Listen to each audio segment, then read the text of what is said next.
Nairi na naman si tiyo mo at saka si tiya mo ay nagparini din ay sa berdihan ng kanyang kapatid. Din ay sa looban ng kandahon, pagitan ng Bintakay at Kandahon. Talaga naman lahat ng dayo ng mga mag-asawa. Hindi na po pala nga ni at kumanta na po pala yung may birthday. Ang problema ay sumayaw agad nga ni yung atihin ay sabi nga na ay masa yung malaang daw at anong ibang kanta.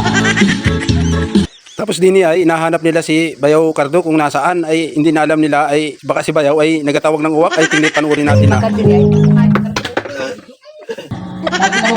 At tinawanan man din ni Tia yung kanyang kapatid o ayan po nga nit lumipat na at sobrang init po pala nga ni ayan po nga ni at magsimula na po nga ni yung magsayawan ayan na po at pakinggan po natin yung kanilang mga sayaw.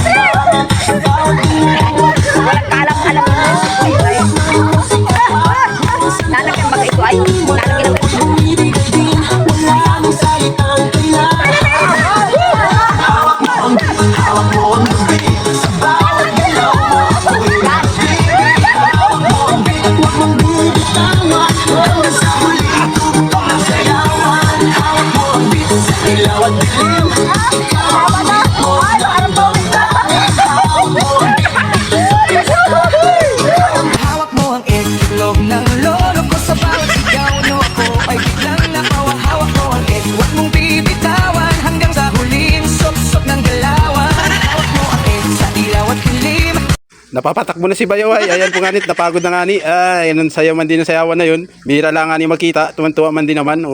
sana uli maulit nga ni uli nagkakasayahan na nga ni sila nandini naman si tiyo mo ay tulog na ano ka na tiyo tapos din nga na habang tulog si tiyo mo ay nandini pala nga ni ay si tiya mo at ay natagay na rin ay sus ay awan na kung anong mangyayari kay tiya mo yan ay habang nagainom ay wala na ang mata ay lasing na agad isang tagay lang ano yung tiya na yun